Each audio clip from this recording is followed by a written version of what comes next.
Right. Good morning and welcome to the March meeting of the Architectural Review Committee of the Philadelphia Historical Commission. Before we begin, let's have committee members introduce themselves. We'll begin with Amy. Amy Stein of the committee. Sam. Sam Weiner of the committee. Nan. Nan Gutterman, committee. Justin. Justin Detweiler of the committee. And John. John Kluver of the committee. And I'm Dan McCubry, committee chair. And next. Wait, I'm going to introduce myself too. Allison Lakajic, committee. Thanks. Oh, Allison, I left you off. Sorry. And then before we begin, Executive Director John Farnham will read some protocols and procedures for today's meeting. Thanks very much. A couple of notes about today's meeting. The meeting is being recorded, and by participating in the meeting, you are consenting to being recorded. The recording will be available either later today or tomorrow on the Historical Commission's website, www.phila.gov/historical.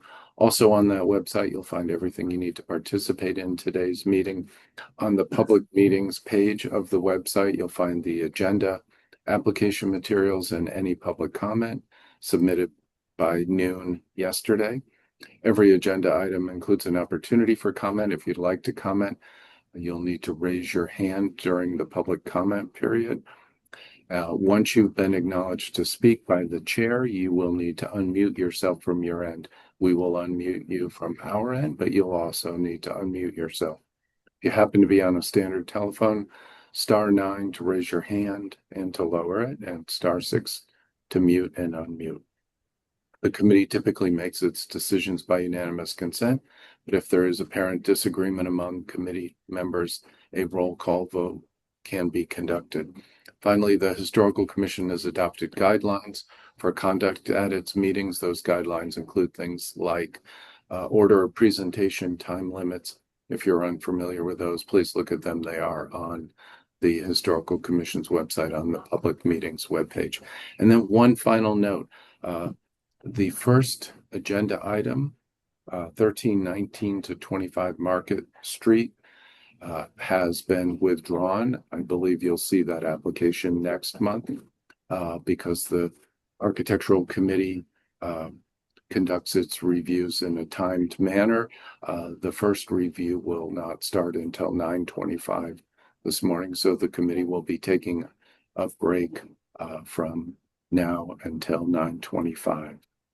So don't worry, the meeting hasn't ended. It's just a brief hiatus while we wait for the next application time. All right. We'll see everybody at 9:25. And before we stop, I noticed as I made that announcement, a hand was raised. If you have a question, we can just unmute you briefly. Signed in as Hassan Qureshi. Good morning. Yes, how can we help you? Good morning. I just wanted to confirm that we are not being addressed in this meeting. This is for the Marriott on 1 Penn Street. Yes, that is true. The attorney representing the property owner requested that the matter be delayed until next month's meeting, so that application will not be heard today. Sure. Well, John, thank you for your time and thanks for the confirmation. Thank you. Bye.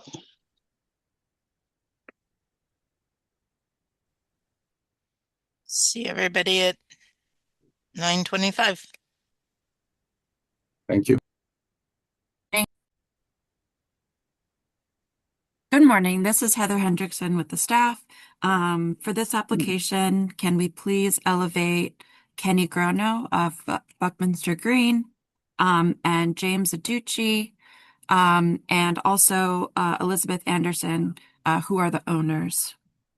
This application proposes to demolish the roofs and rears of 2 adjoining row houses and construct a single gabled roof and a 4-story rear addition.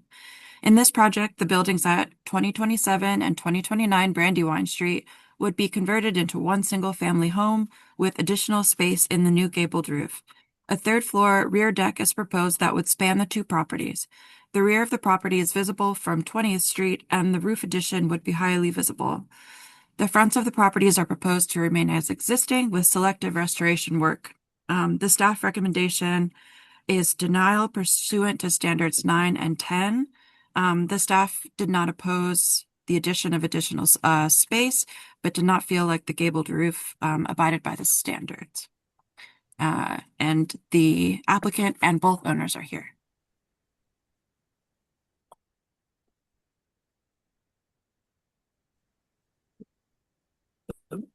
Good morning. Are you with us?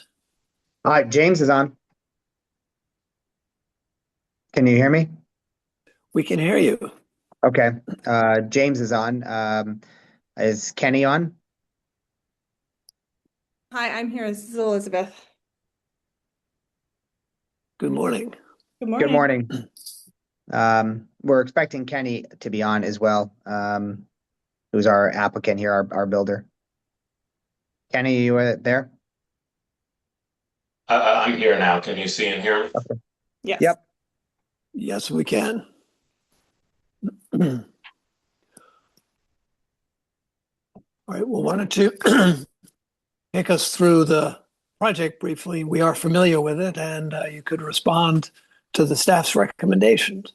Great. Well, thank you for having us today. I've been working with the Historic Commission pretty consistently for 20 years, but this is my first time presenting to your committee.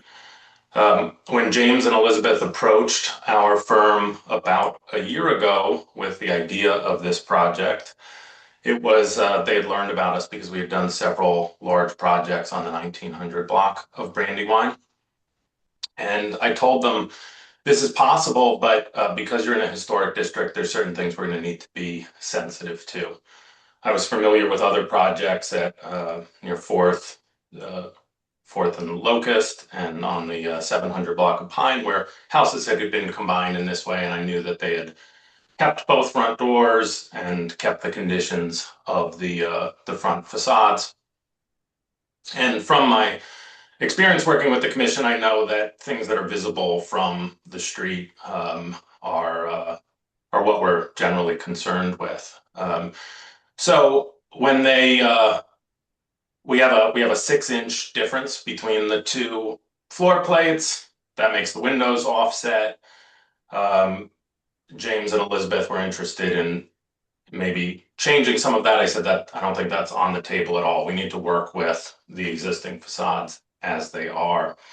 When they asked for the to see whether it was possible to add this 4th floor space, I know from my time on the Northern Liberty Zoning Committee that this approach that we've used here can pass zoning, and I knew also that a large dormer would be something that could pass zoning. But given that that would be visible from Brandywine, we didn't propose that at all. We were trying to be sensitive to the committee, knowing that we would, knowing we would be going before historic.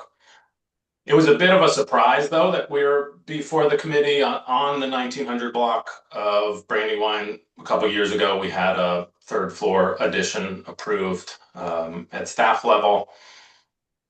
That same year, we were working in a home at 1924 Brandywine, which in 2011, Rasmussen Sue did a large whole house renovation. And that featured very visible from Monterey Street, very visible additions at the 3rd floor. And so we felt we were proposing something that would be approvable by historic.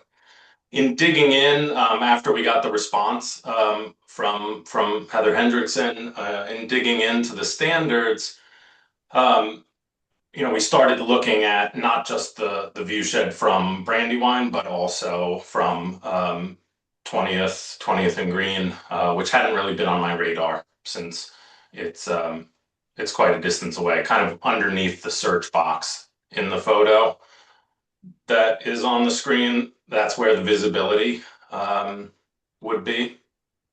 So we started looking at that and what are the impact and would be and trying to figure out some of this.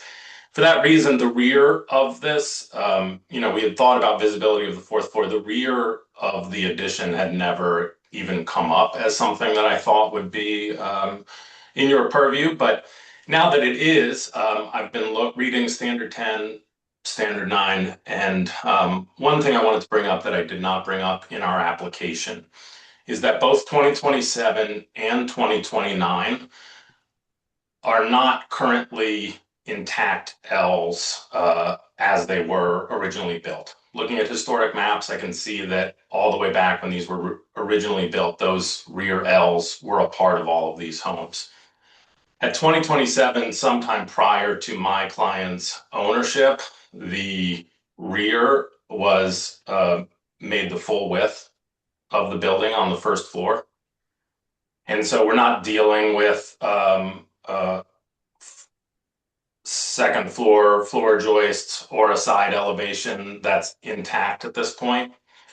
Large sliding glass doors have been put into the walls. So at 2027, while I think the part of that is certainly the original L, it's already been altered in a way that's not reversible. And I think that is visible in the photos that I took from the rear yard.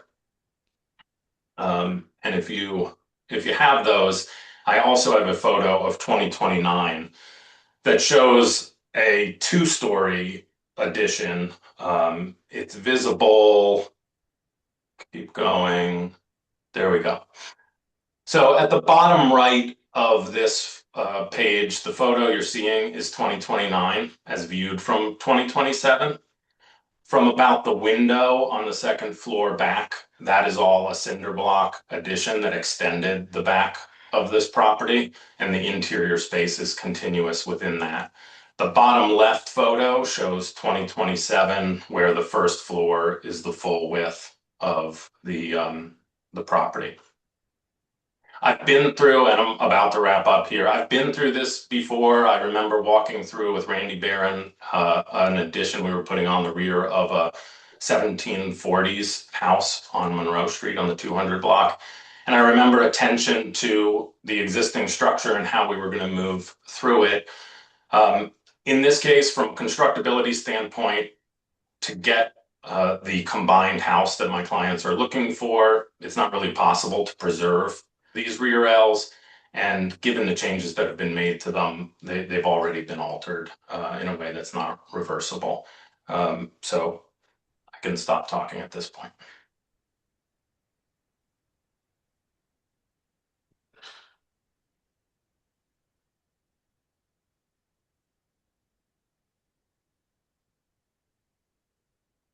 So, I mean, the issue of the visibility of the rear L is a discussion point, but there's also, we kind of went past the visibility of the front facade and the roof slope.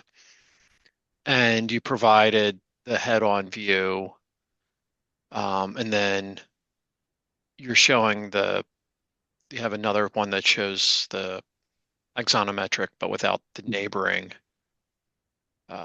properties on it, and then but I mean, one of the challenges is understanding the visibility of that slope from all areas along the street.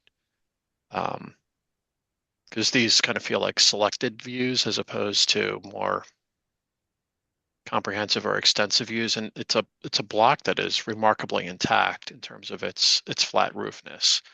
So I'm really wary of introducing a pitched roof onto a flat roofed block.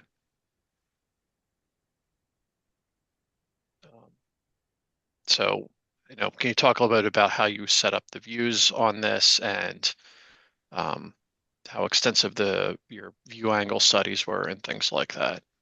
Absolutely. So again, I've been through zoning before. I know that a lot of times you see something and it feels like we're presenting the best case scenario here. We are actually trying to present the worst case scenario. My photos show the view of the block from further angles. We don't feel that there is an angle from the as far as you can get opposite on Brandywine, even with out leaves on the trees. We don't feel like there is an angle where this would be visible. And that was our intent, to keep it at a slope where there's no place from Brandywine where it's visible.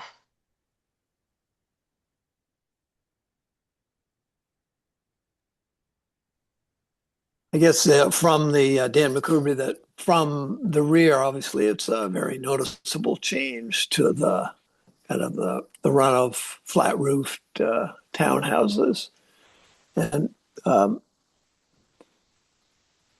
think the other concern that I have is the extent of demolition, not so much of the wings, but of the rear wall of the main block of the house.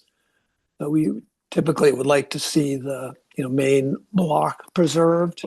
I think the wings, we do often approve significant changes or demolitions to the wings. So from my perspective, it's the visibility of the gable roof, as a significant exception to the flat roofed block, and to the extent of removal of the rear wall of the main block of the house.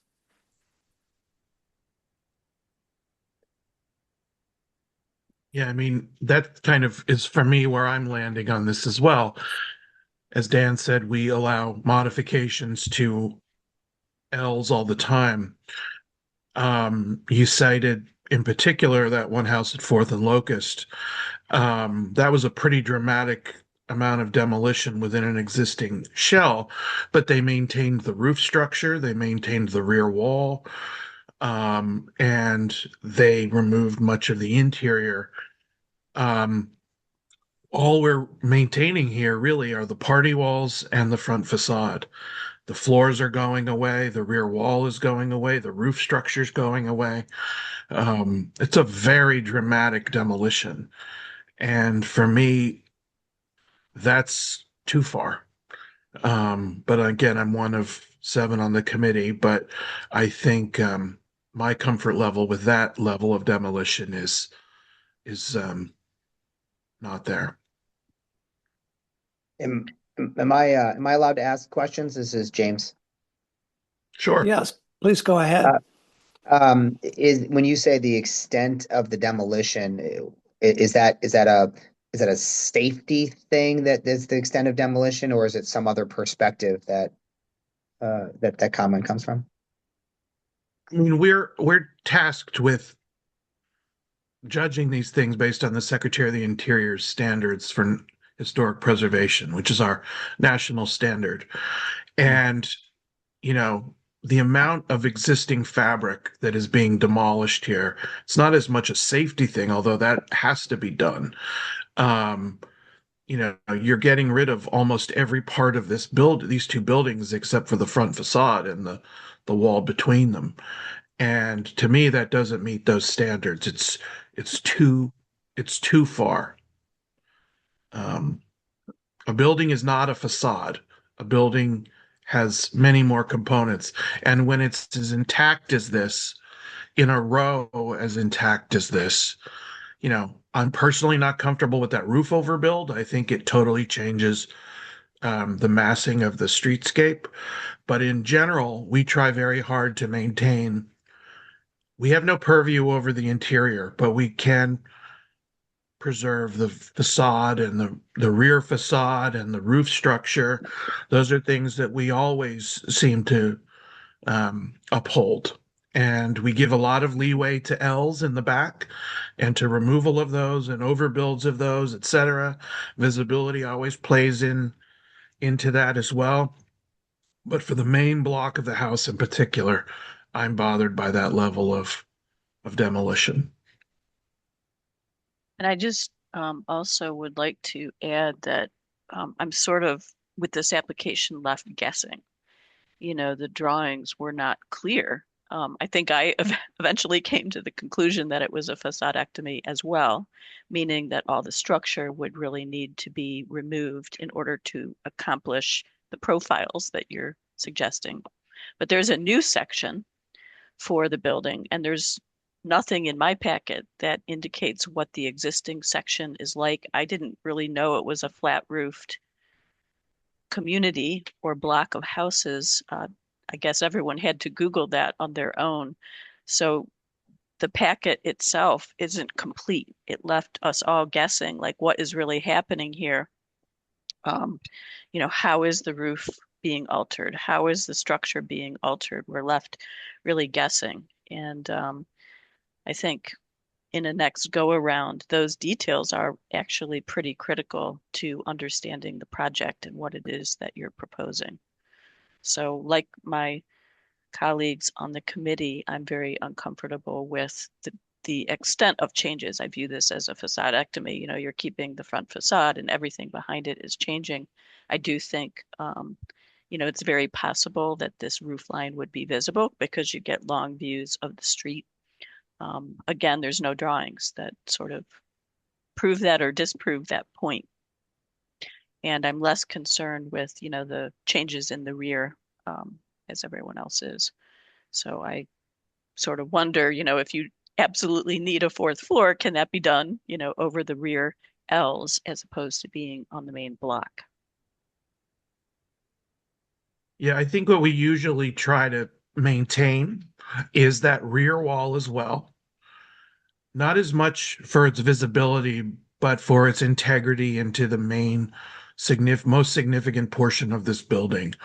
The roof structure, that rear wall, we always try to maintain those. And I think if you worked with those and did various things to the rear L beyond that, I think that's more of a palatable discussion, just again, speaking for myself, than the full removal of so much of this building. Because Amy hit the nail on the head. It's a facadectomy.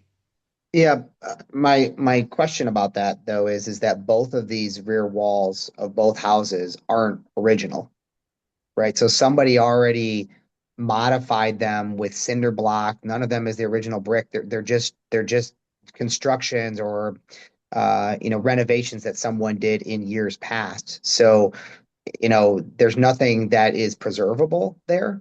They are already compromised, and effectively we are looking to keep those back walls because code requires us to not go farther back. So we're keeping the back wall. We're just rebuilding it and combining the two blocks, in a way that is, modern and current construction.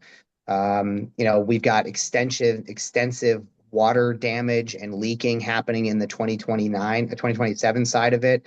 So to replace all that and to fix that, I think we basically have to rebuild the wall anyway. If we just had a contractor come over, we'd have to rebuild that back wall to fix all that stuff. And, it's just by the time you start doing all that stuff, that's why we kind of got into this is a great project to do because we are preserving, the whole house in a much more responsible way for something that's already been modified. And, I can appreciate folks wanting to preserve the nature of the block.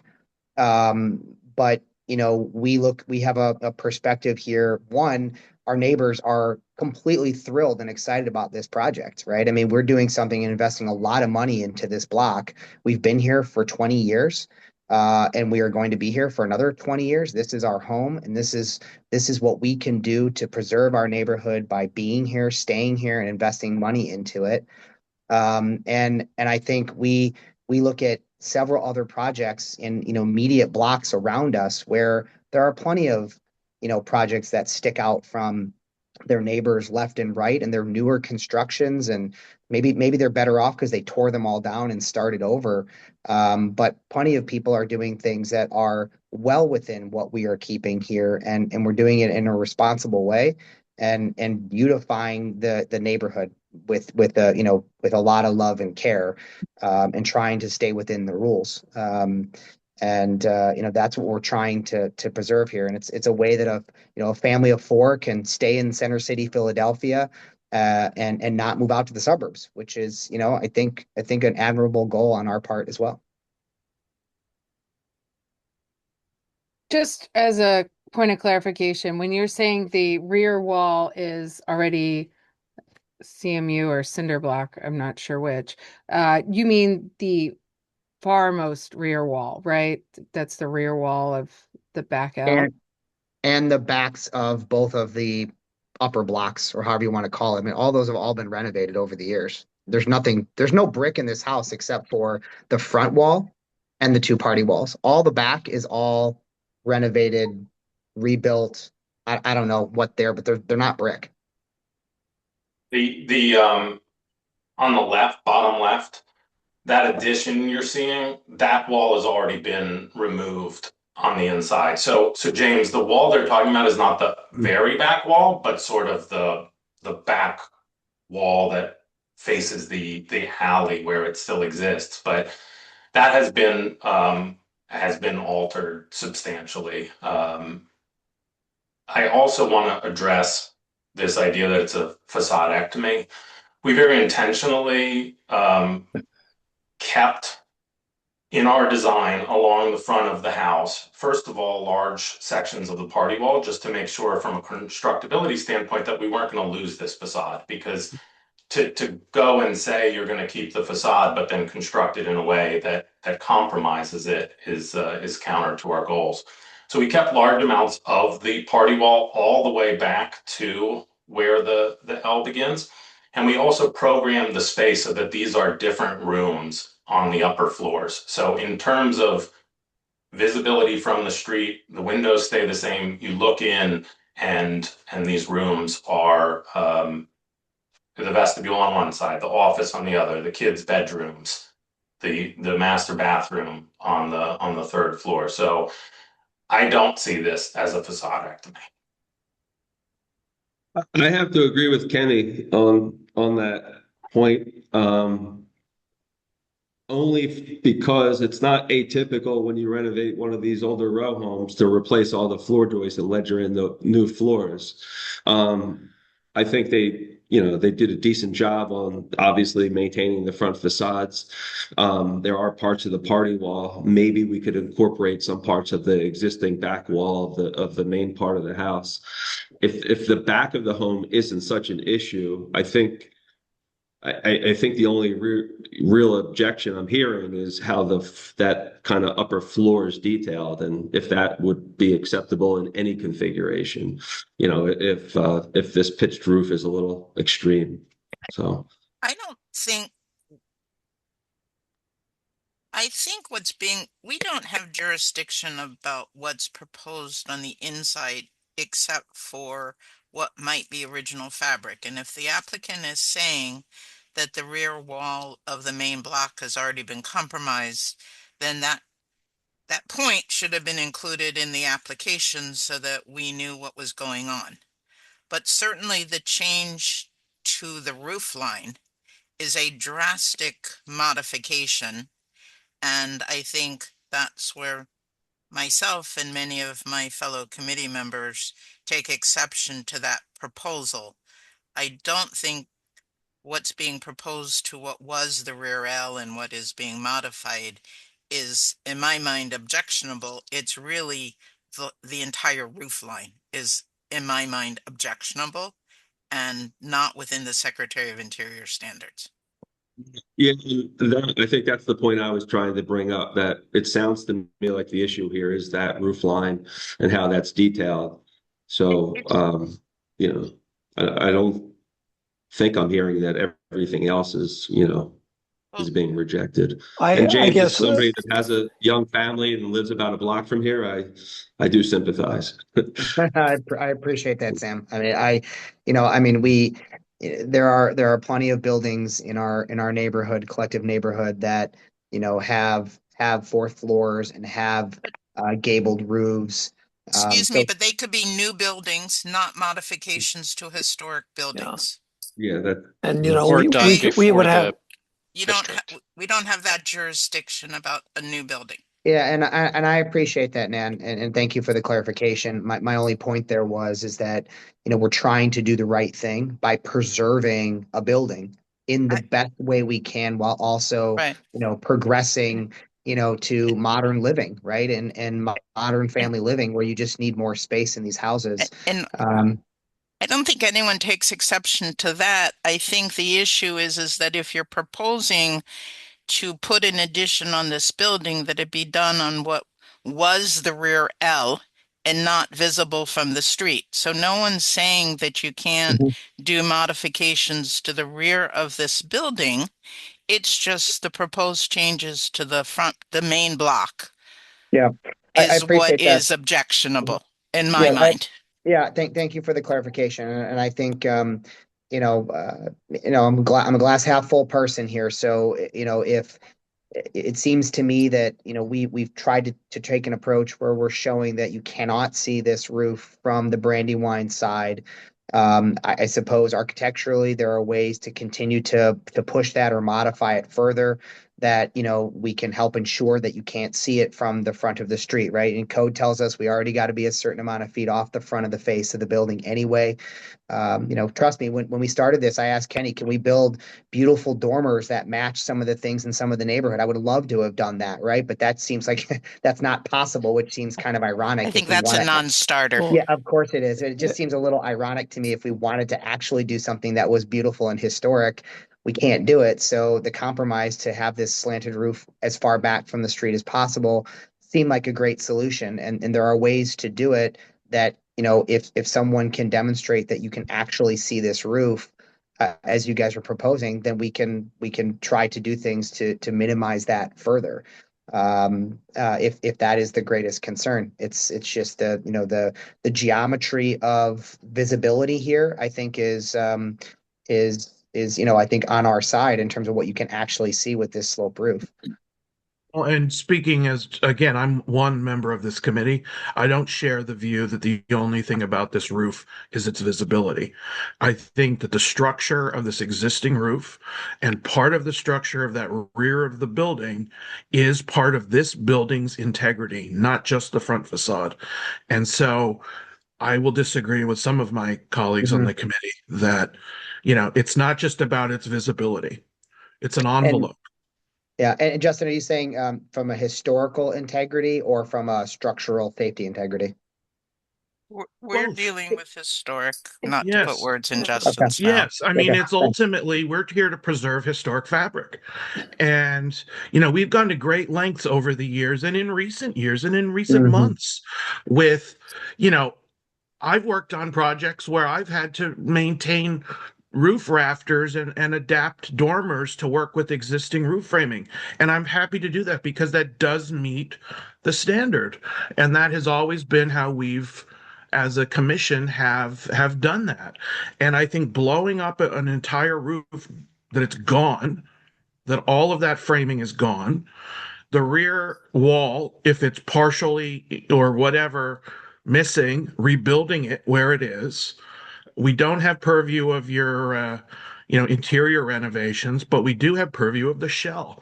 And for me, it's too much. And visibility is only a fraction of that.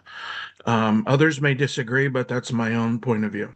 Justin, can I ask a question about roof decks? Like if people, are roof decks part of your purview for this commission, like fourth floor, like on top of the house? It Yes. is.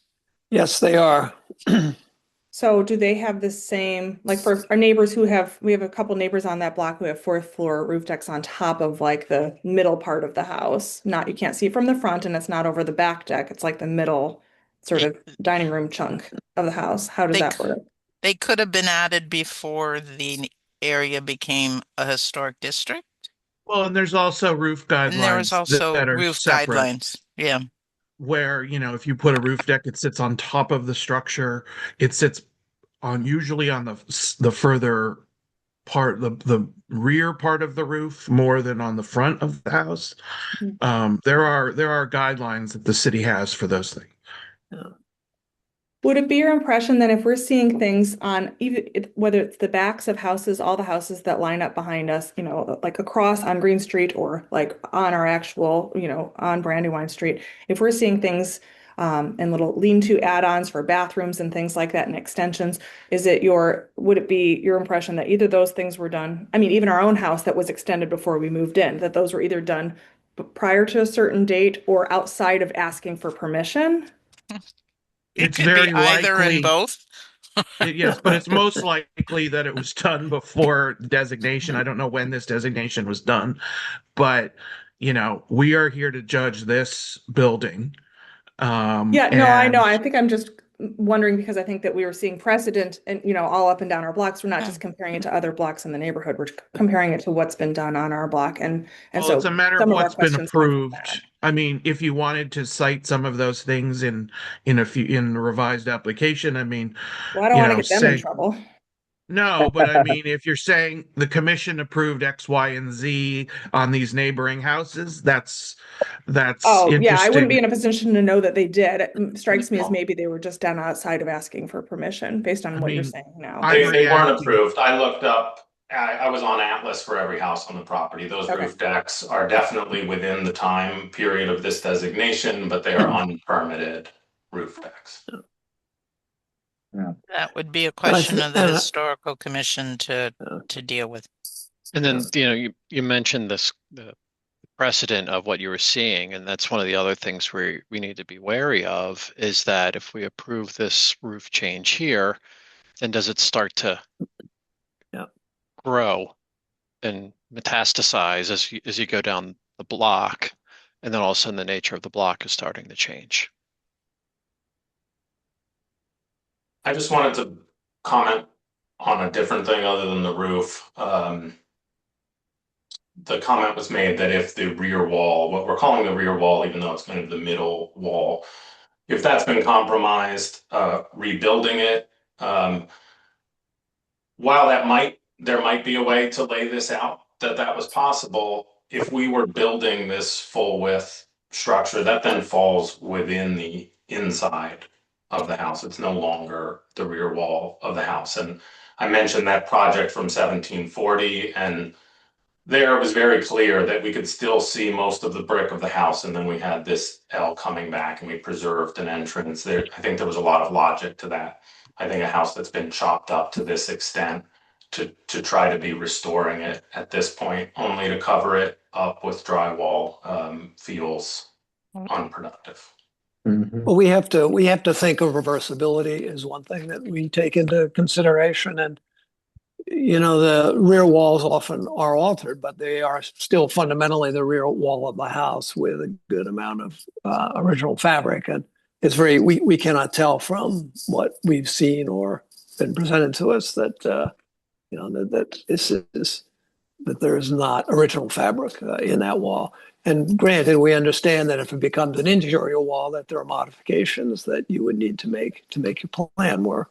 But fundamentally, the wall still remains an element within the extension or within the bigger house. And I also the gable, it may not be visible from Brandywine, but from the rears, it is highly visible and a very big exception to the flat roof block that's pretty much entirely intact. Yeah, I mean, yes, one can see our house from the picture that's showing there. I would point out again, though, that, it seems odd for someone who's trying to responsibly, put in a new project like this to change the vibrancy of our block would be penalized by a view that's only created because there's very non-historic houses that are allowing that view to happen. I mean, these are like, single level hacienda houses, which are great for what they are, but someone blew out row homes to make all that happen. And we have to be, we're now being penalized because that view becomes visible because of something like that. Seems, yeah. it just seems a little bit aggressive for, how one can on a technicality say this is visible. I mean, I understand, yes, it is visible, but why it's visible, following the logic is I think it's just an aggressive position, and I can appreciate you guys would have it, but even the visibility from here is not something that is like a skyscraper that anybody would see. It just sort of blends into the view. I think that, the committee is tasked with reviewing this in terms of its responsiveness to Secretary of the Interior standards, and that's what our comments are based on. So I think in that sense, the latitude that we have is limited. I think that part of what you're hearing from us too is that the information is presented didn't quite give us the full feel for what the demolition entailed and what was historic and what wasn't. So I would suggest that you could take the comments that we're giving you today as an opportunity to strengthen your presentation to the Historical Commission, which does have a little bit more latitude than we have. I don't think you're changing our minds today, but use this as sort of the warm up for the full commission. Thank you, John. That's helpful guidance. And Kenny, I'd leave it to you then to see if there are any other pointed questions that would help us prepare in that way. We are running long here, so okay. Yeah, I appreciate that, John. I guess just real quick, my understanding of this process was that we would get feedback that would allow us to present something that you all expected would be more palatable at the next meeting. I definitely think that we can present additional information that we got from your questions, which were helpful. But I've heard some things like a fourth floor addition at the back L, concerns about this regardless. Like, I don't hear a clear position from the committee on the fourth floor. I think part of that is because we're supposed to respond to what's in front of us, and sometimes we stray and we'll offer speculative thoughts. But I think that something of this magnitude, you're going to struggle to get sort of speculative design suggestions from us. Right. I think we're not here to redesign the building for you, but broadly, I will say personally that I am totally in favor of a dramatic level of renovation here. To me, it just goes too far with the amount that you are demoing. And for me personally, it's that roof structure going away. It's that overbuild of the main roof. And I think you have much more leeway in the back. But I think, preserving a little bit more of this building than what you are putting in front of us is more palatable in terms of renovation. We've approved dramatic renovations to houses, but there's a certain amount that we have upheld in terms of what we like people to maintain. And more of that front block of the house and its overall envelope is one of those things that we try to uphold. Especially in a district, especially when you're looking at a block like that. This is a precedent-setting motion to overbuild that roof. And that is too far, from my point of view, and probably some of my colleagues here. Inside, do whatever you want to do, per se. But that motion is going a little too far. So pulling that back, I think, would buy you some goodwill. Meaning pulling it back farther from the street? Or removing that overbuild in some way. You could put a roof deck on there on the rear half of the roof if that meets the roof skyline. You'd have to look at that, but putting a gable roof on this building for me is not, and again, I'm one of 7, but generally we don't go that far. If it was a flat roof, does that make a difference? Is the gabling if it was a flat roof but on that 4th story? that make a difference? I We think couldn't that's, meet zoning. We couldn't meet zoning like that. You know, as an example, when we have a gable roof, we require the rear slope, which is not visible from the street, to be preserved in some element of it. You know, we do allow larger openings to put in, but the gable shape is a character defining feature, and a character defining feature of this house at this point is that it's a flat roofed row house.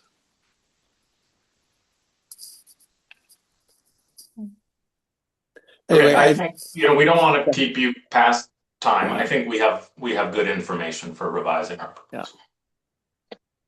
Thank you, everybody, for your time. Thanks for listening. All right. I would just Well, offer thank you. We're going. thank you to all and for your feedback. And I just want to reemphasize, I mean, we've been here for a long time. I moved here when I was 21 to this neighborhood. I've been all over on Mount Vernon and Wallace and Clay Street and here in this home for over 20 years. We're completely committed to the neighborhood and have been pulled away to try to move, whether, you know, to the suburbs or out of state, like for a number of different times. And we're really trying to make this work. So we're really hopeful.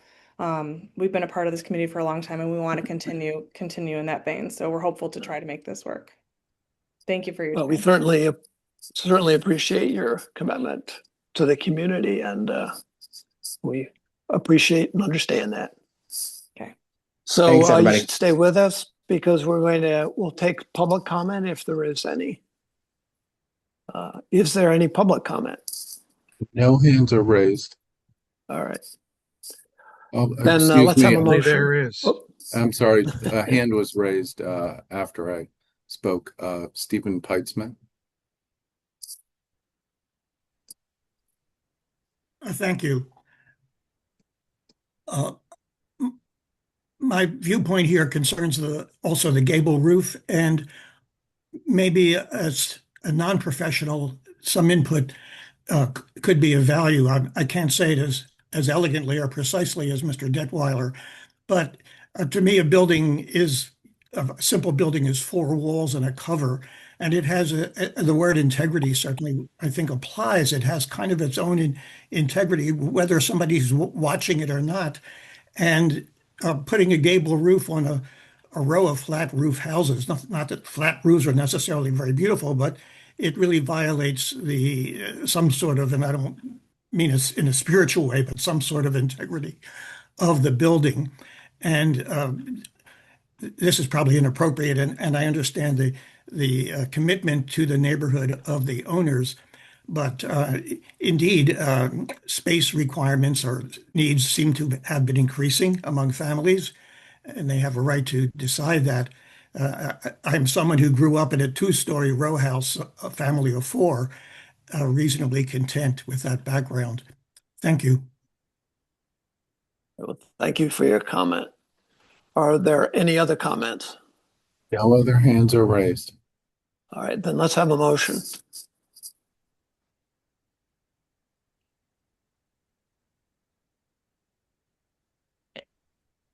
I mean, make I a will, mo- if nobody else, John, go ahead.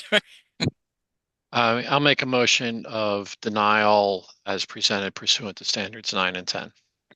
I will second.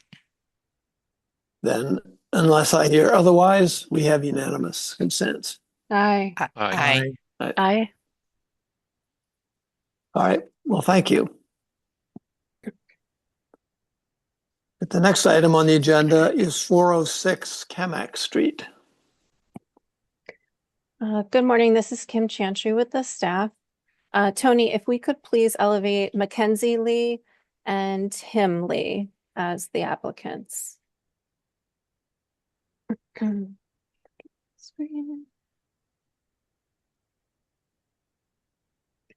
Okay, and I'll read a brief overview. This application proposes to cut a new window opening on the north or side wall of this corner Trinity House at 406 South Kamak Street. The property owner has submitted several options for the type of window. The primary goal is to get light into the space. All existing windows and front entry door date to an approved 2020 replacement. And the small second floor window opening on the side elevation that you see, if you're able to see my cursor here, that dates to an approval in the year 2000 from the Historical Commission. And this has a newer property owner, and she recently replaced the front brick steps with appropriate marble steps. The brick steps had been in violation for several years, done by the prior property owner. So this new owner has also corrected those, and you can see those here in this image. And so the staff recommendation is for approval of 1 or 2 new side windows that match the first floor front window in size, design, and alignment, with the staff to review details pursuant to Standard 9.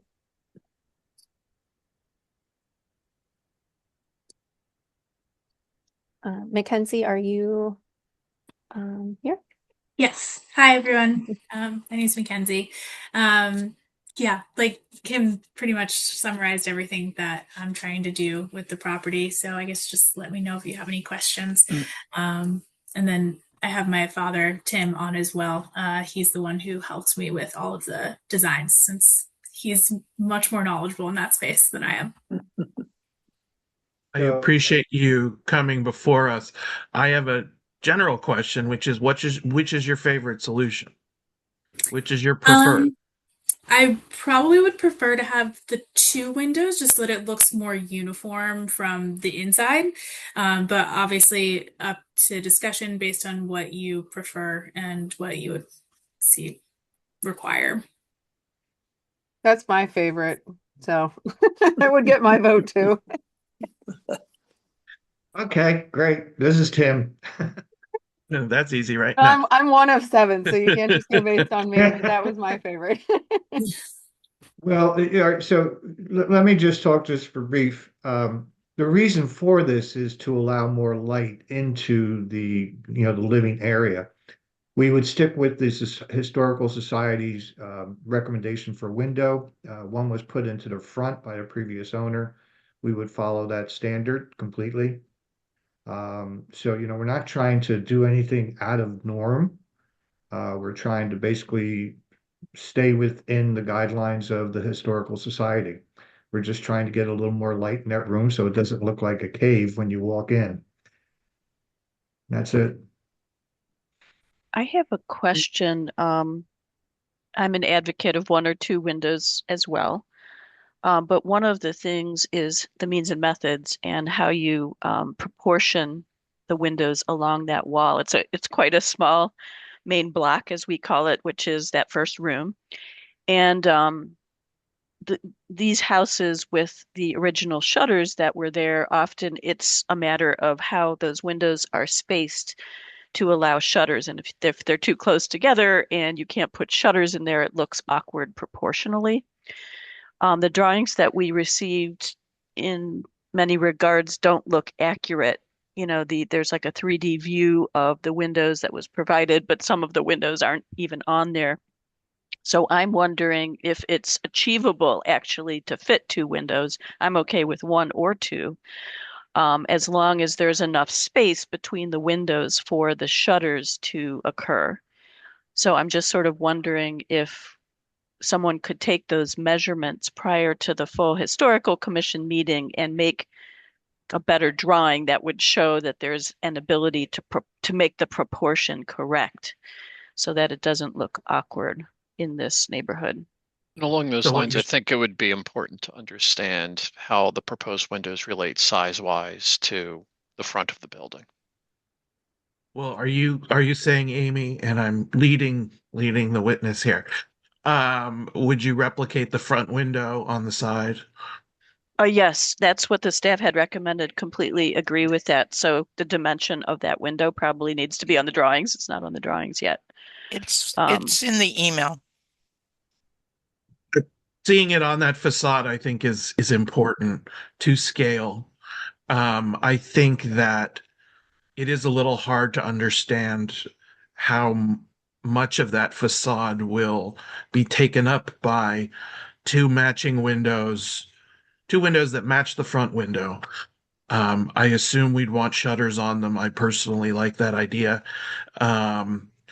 but where those shutters overlap, I mean, this photo to me doesn't quite look accurate, and proportionally. So, are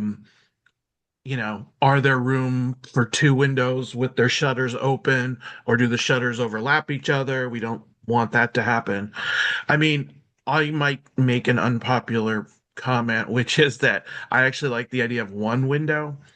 To me, this house, if you look at it in a 3/4 photograph, has this nice little variety of little single units punched in it, with the exception of the second. Yeah, like look how there's these three little asymmetrical, wonderful little windows in this building. There's one window in the front facade on the first floor.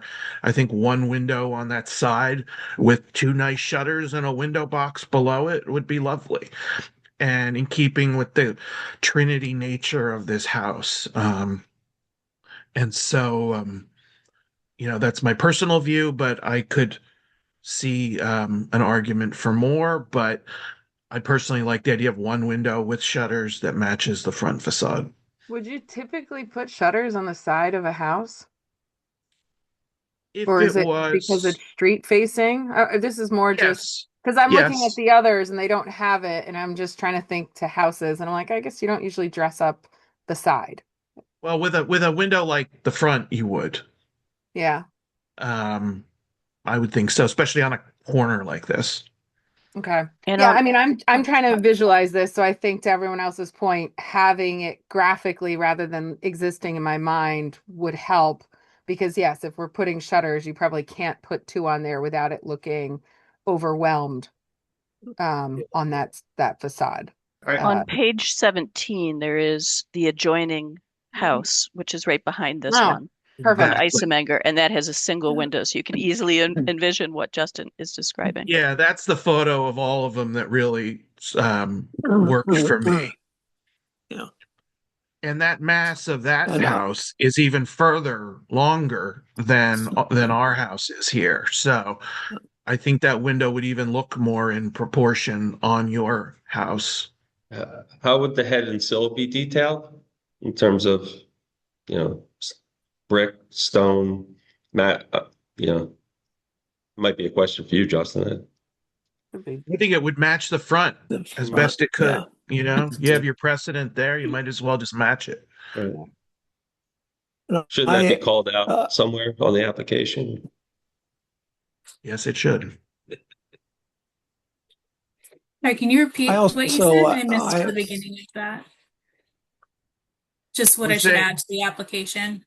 We're saying that, the describing the new window and how it's detailed, that it should, if you're going to match the other windows, which is, I think, the preferable route here, you can get out of drawing a lot of it by saying that, the details of it by saying it's going to match the adjacent window on the front elevation, which I think would look best too.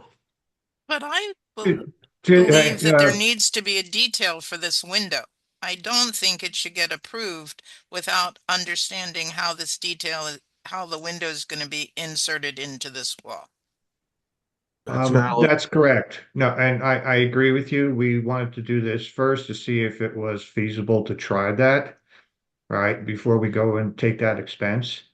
To just give you an example, if you look at the front, the second floor, all right, the front of the building is 14 feet 2 inches interior wall space. The wall space we're dealing with on the side is 13 feet 2 inches. So you can get somewhat of a perspective of what the two windows would look like, if there were two windows there with the shutters. That will give you an example of space. You're a foot off from, that, but They'd be very close together. they would be, And yes. with the shutters and all of that, I think it would be a little too much. Personally, others may disagree, but Especially when you look at that 13'2" dimension includes a bump out for the chimney, and there's, like the 13'2" isn't the true width you have to work with in that space. The living space. Yeah. I'm assuming that's what the 13'2" dimension is if you look at the plan. Yeah. You're dealing with the 13 feet, yeah. The So gray, that is the that gray 13 bump out is not the fireplace. The fireplace is on the left side of that plan. Sorry. Yeah, did Yeah. that It miss, must but be a then, duct or something. Yeah. Yeah. so is that 13.2 go to that, to the wall where the door opening is? So Yes. that 13.2 goes to there. By the time you have that bump out, you're going to want the window inboard of it. So you're really more like at 11 foot 2. And now that window, a pair of windows does start to get crowded in because you don't want that window to go behind the door swing from the front door also. So, I mean, I think Justin's comments about it being a little crowded stand. Yeah. And Okay. I also think that, it's important to kind of maintain the primacy of the front facade, and that as you go around the side, it should be a little more circumstantial the way Justin has described it as a single window. If you put two big windows that match the front window, it's almost as if that's becoming the primary facade of the building. Right. It's kind of charming to So just have the one. I'm a one window advocate.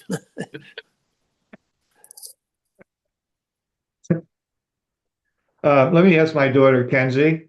Yeah. Are you set? Could we just basically do one window? Yeah, I mean, honestly, the more as we've kind of discussed it, I am in agreement that I think having the two windows would make it look crowded from the outside. Okay. Well, I think there's your that decision. one window will make a huge difference in this house. Yeah. Yeah. I don't want to discount that. I appreciate that you want to get as much in there as possible, but I think the one window is, it's not a tiny window. It's got some width to it. And, I think if you open those windows, if you're someone who does that you get a nice cross ventilation across that diagonal. I think it would work well. Okay. Dramatically make life better in that house. Brighter. Yeah. Hopefully. So we so we'll agree with one window. So going forward, what would you need from us to, proceed on getting this accomplished? Well, I Tim, think first sorry. sorry, go ahead, Kim. Hi, Sorry. Kim. Hi, Tim. This is Kim Chantry with the staff. So I can speak with you and Mackenzie after the meeting about next steps. And Okay. sort of if you want to focus in your materials for the commission review, because this application still has to go to the historical commission in 2 weeks, but we can maybe have it revised just to show the one window. Okay. All right. I'll leave it up to Mackenzie to schedule that with you, Kim. All right. Yep, sounds good. All right. All right, if there no other I don't comments have from- any. Yeah, is that can you go back to that photo? Is that the original photo, that brown building that you're showing? Is that the original of this? Oh. This is from 1959, so it's not all that old, but this is the earliest, or I shouldn't say actually. So we do have that photo. Oh, I apologize. I had another photo that showed sort of a small part of the building. Yeah, with the people standing in front of it. Yeah. Yeah, there's a wonderful photo of the street in that online application. Yeah, I apologize. I think I did not mean to delete that page from this. But even that photo is 1942. Yep. Yeah. Okay. All right, well, All right, do well- we have public comment? This is John Farnham. No hands are raised. All right, then let's have a motion. I'll make a motion of approval of one window that matches the first floor front window in size, design, and alignment with the staff to review details pursuant to Standard 9. I'll second. And unless I hear otherwise, we have unanimous consent. Aye. Hi. Aye. Aye. All right, well, thank you. Thank you very much, folks. Appreciate your time, and have a good day, and hopefully your next meeting doesn't run over like the last one. Thanks, everyone. Ooh. All right, the next item on the agenda is 408 South 22nd Street. Good morning. I'm Josh Schroeder with the staff, and I'll be presenting for 408 South 22nd Street. If we could quickly elevate Michael Bucci and Kate Woodson, who are here to represent the application. So this application proposes to raise the front door at the row house at 408 South 22nd Street. The application proposes adding marble front steps and replacing the existing paneled double leaf door with a single leaf door featuring side lights in the existing doorway. The panel above the existing door would be removed to make way for the new door, but the existing arched transom and crown molding would remain. And for some context, all 7 houses from 400 to 412 South 22nd Street were constructed simultaneously in about 1869. As the application contends, the existing entrances at 408 and 410, immediately adjacent, have fewer steps and lower doors than the adjacent houses, though the heights of the doorways are consistent across all 7 houses. While the staff was unable to locate any record of alterations to these 2 front entrances, the buildings at 408 and 410 share similar features that distinguish the pair from adjacent houses, we believe kind of suggesting that they've been altered as a pair over the years. By the early 20th century, both had the mansard roofs you can see there. Zoning documents indicate that until about 1963, 408 had a single large window unit on the front, as its neighbor did at 410 South 22nd Street. And so the staff contends that the proposed steps and elevated door would be a historically appropriate design, but do suggest a single leaf door would otherwise that a single leaf door otherwise matching the existing door in appearance would be a more appropriate design. And I'm sure the applicants will speak to their concerns. We did discuss other options with them, but they wanted to pursue the current design for reasons of matching with the interior. And the staff recommendation is approval of the proposed steps and door placement, but denial of the door design pursuant to standards 2 and 9. Josh, are they removing an interior vestibule? Is that what they're proposing to do, just out of curiosity? I believe they are proposing to line up the exterior steps with an interior vestibule. And they're not proposing any handrail to this step? I don't, not as shown.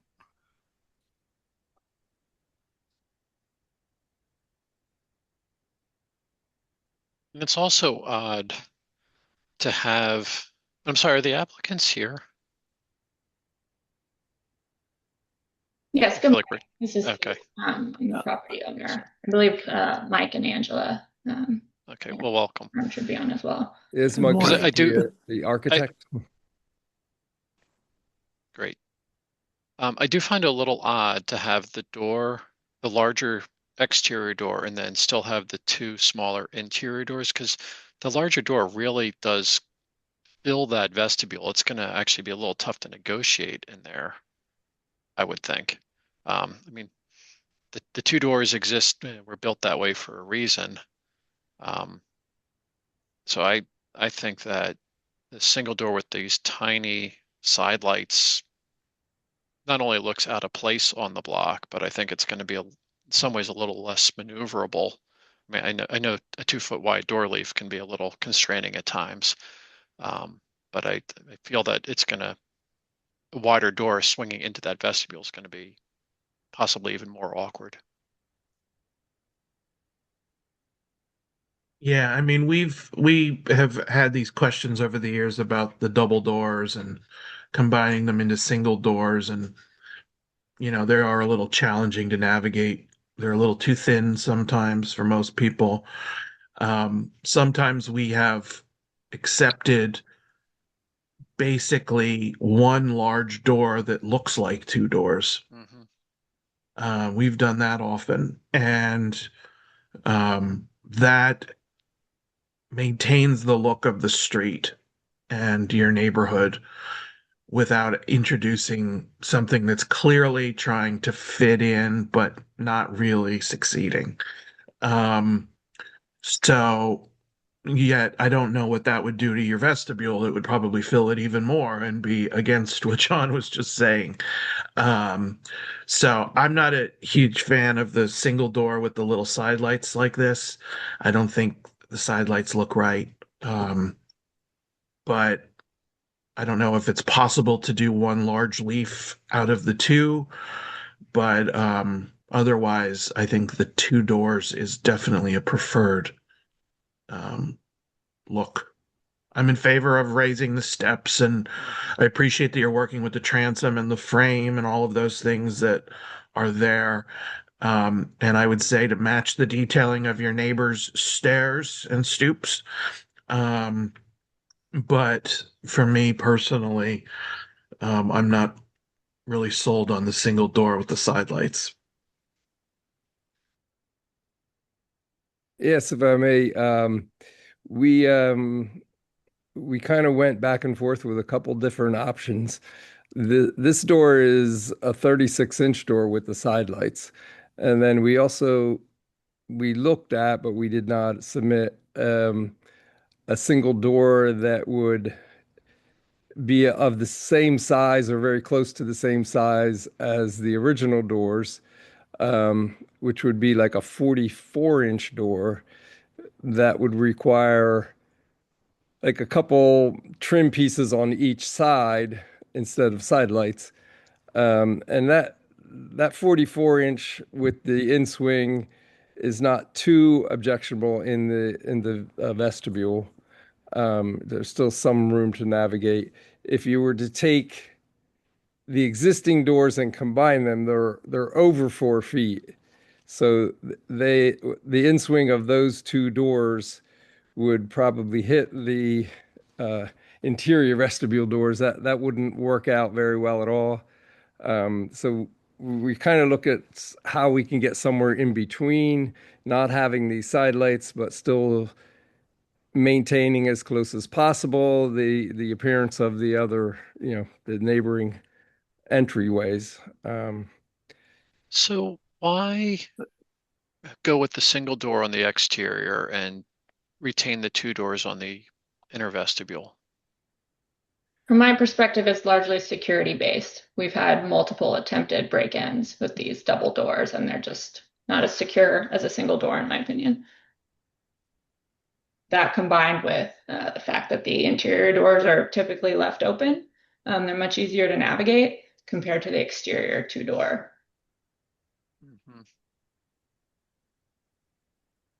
For me, and I'm using my imagination again, I think I would prefer the larger door to mimic the neighbors with some wider trim, even if it's not the full original width versus, I mean, what I'm looking at here just feels very cluttered and doesn't match anything else. So it feels overwhelmingly cluttered, this current proposed layout. Would you like us to pull up the drawing that we did with this, without the side lights, a little bit larger door? I don't think you're I able don't- to do that. Yeah. We have to keep control of the screen. Okay. So it's certainly something you could present later, but I don't think you can share it to us right now. Okay.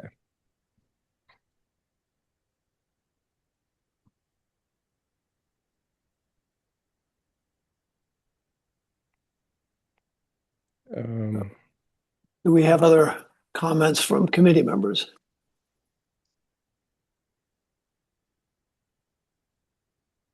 Is there public comment? This is John Farnham. No hands are raised. All right, then let's have the motion.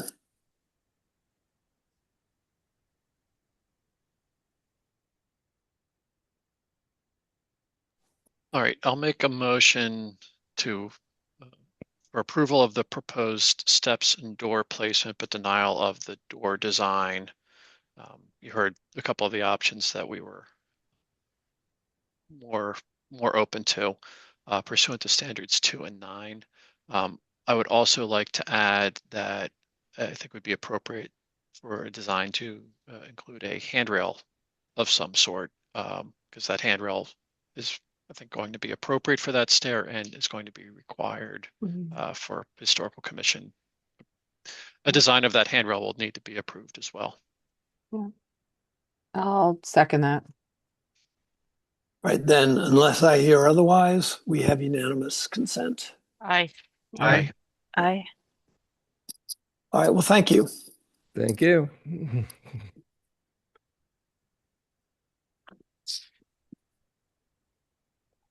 Now we move on to let's see, now we're at We're good, John. 4225 Pine Yeah. Street.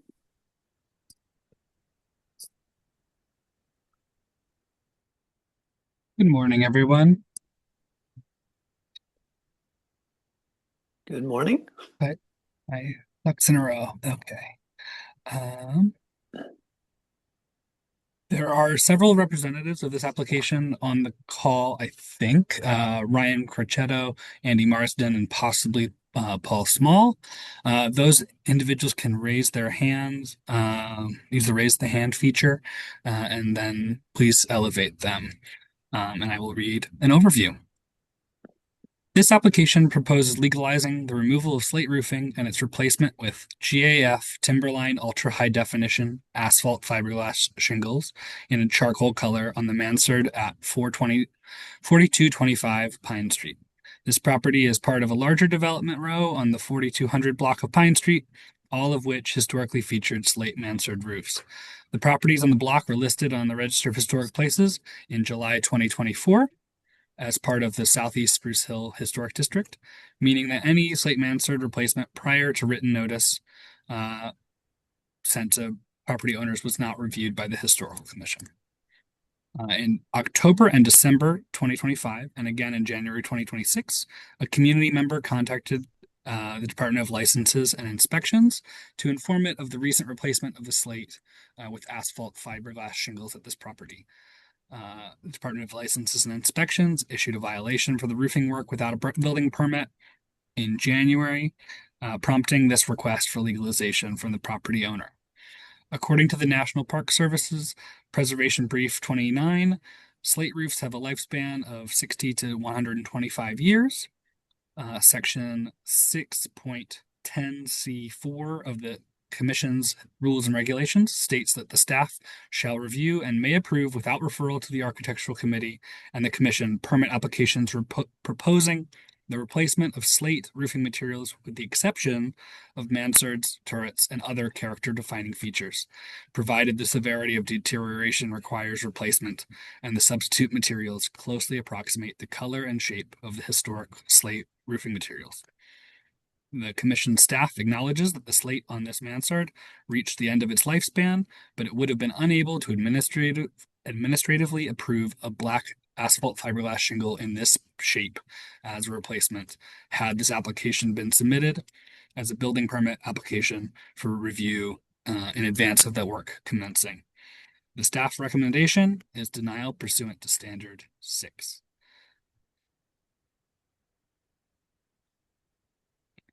Looks like some folks have been elevated.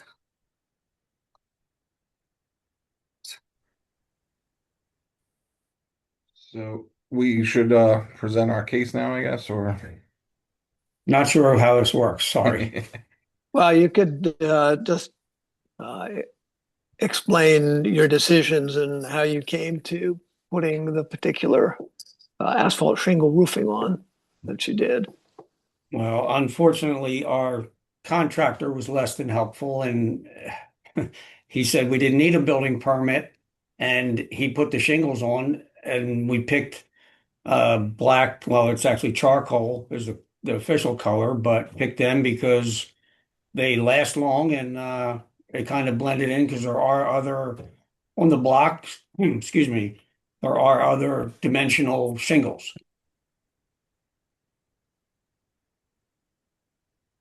yeah, we basically had known that the slates needed to be replaced for a while, and before this area was deemed, a historical preservation section, we knew they needed to replace, and then we just kind of dropped the ball when it came to remembering that it had been designated, historical preservation. So we just moved forward with getting the shingles replaced without taking that into account. And then, the contractor didn't help us at all or remind us or anything that that was the case. And, since there are a number of other properties on that block that probably did the regular asphalt shingles before this was deemed a historical area, it's not like our property is now sticking out like a sore thumb and is the only one on the block that doesn't have the slate anymore, so we just figured since the work is already done, maybe we could get approval to just leave it as is and just pay whatever fines or get whatever permits we needed to do, retroactively, basically. Ryan, do you know if the slates exist below, or did they remove the slate to put on the asphalt shingle? Removed. They removed them. Yeah. Yeah, I was looking at that installation photo, and I was even wondering, like, it looked like there was tar paper on one side and then like a building ramp on the other. So I'm kind of questioning the quality or the completeness of the installation that went into that, just from what I could see in that one photo too. That was a flag Because for me too. I noticed the same thing. It doesn't look like a great installation. There's flashing that goes over the top of the shingles in some spots. Like I feel like the shingles are the least of your problems. Yeah, I mean, and the thing with the slate is it's more expensive, but it also lasts longer. And it sounds like this is an investment property, and I would hope that you would get some return on that investment at the time of future sale as well. I know that doesn't help with the initial cost now, but if you think about the fact that this building had one roof for 100 years and that there were many property owners who benefited from that, there is a value to doing the slate, not just an expense.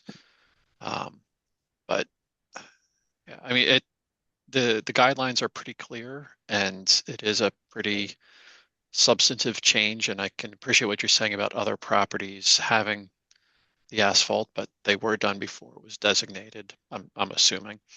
And it's one of those things, one property does it, okay, it can handle it. Two can do it. It starts to get noticed, but still can handle. But as more and more do it, it degrades from the quality of the district as a whole.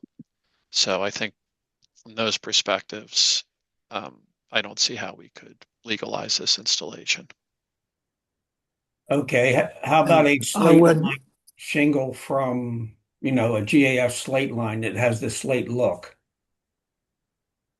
It would still be asphalt and they're a 50-year shingle, but obviously the cost to install them, since you can use a nail gun, is much less than real slate, which have to be hand nailed and hand cut. And Did you get a quote for the slate? no. Because I remember we saw an application like just a month or two ago, and the cost difference wasn't as extreme as I would have expected it to be. They were putting Yeah, genuine slate on? I think it may have been an imitation slate. I think As I John's right, recall. actually. I mean, I've priced some options on my own lately for projects, and slate is not as expensive as everyone thinks it is right now. And cedar is more expensive than slate, frankly, in my recent experience. But I think that, as John says, I think our hands are kind of tied here because it's pretty clear on what we're allowed to uphold here. I mean, we don't have much leeway. The commission has more than we do.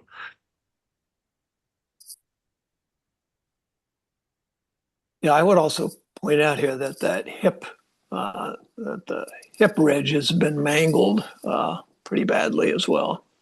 That's the original. They didn't replace that. No, but they bent it all up. Well, I guess, yeah. So what are our options? I mean, they won't approve a asphalt slate look shingle. How about a composite slate, not real slate? Because I think the composites can still be nailed with a nail gun. The problem with slate is, and I've done a couple years ago, but it's very labor intensive. Everything has to be hand nailed. There's a slate cutter. They all have to be cut when you get to the ends. And you have to punch holes in them and put a nail, and they usually recommend copper nails for them. So, if it was a composite slate look, it can be nailed with a nail gun. Would that be acceptable? I think what would be helpful, because we're advisory to the full commission, which will follow this meeting, in a couple of weeks. If possible, I think it would be worth your while to price the various alternatives for discussion at that meeting. Okay. I think it would be interesting to know what a slate would cost, what a faux slate would cost, and what a better quality asphalt would cost. But I think that, generally we try to make these remain as slate if we can, if they are as character defining a feature of the building as this is. But I do think that information would be helpful for the commission to see, and also for you to understand the variety of, because right now there's just a lot of unknowns about what that means for you. I think it would be worth pricing that if you could. Okay. For discussion then. And then Dan, who's on this call, will be representing our point of view at that meeting. And that's a common conversation at full commission. Okay. Okay. So we can get the information to you, estimates, and email them to you. Prior to that meeting. And, your staff, Ted on the staff, can help organize that with you. Okay. And when is the meeting? Did I have to have the estimates before? The meeting will be April 10th, and we typically send out those materials a little over about a week in advance. Okay. So about a week from now would be. I'll follow up after this meeting. All right, sounds good. Yeah, and Ted, the application that I was thinking of that had that cost information was the 1601 South 13th. Yeah. So I will connect you all with that estimate as well. All right, sounds good. Dan, this is John Farnham. I just make a brief comment just for the benefit of the applicant.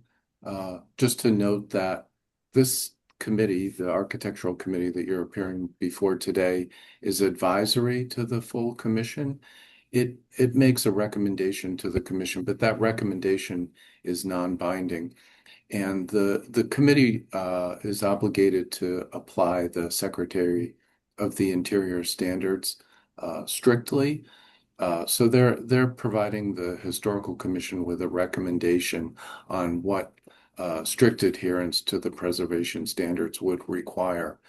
The Historical Commission itself is the body that makes the final decision, and it has some discretion. It can take into account other factors beyond just strict adherence to the preservation standards. So I think it would certainly be in your benefit to provide the commission with as much information as you can, and then you can have a full conversation with the commissioners. And you're able to participate in that meeting either in person or as you are today on Zoom, whichever you prefer. Okay, thank you. You're welcome. Okay, thank you for your time. All right, well, is there public comment? This is John Farnham again. No hands are raised. All right, then let's have a motion. Well, I'll make a motion of going with the staff recommendation of denial pursuant to Standard 6, and advise you to move forward with Ted and all that we discussed. We have a second? I'll second. I second. All right, then, unless I hear otherwise, we have unanimous consent. Aye. Aye. Aye. Aye. All right, well, thank you all. And we'll see you next month. Bye, guys. Thank you. Right. Bye. Thanks.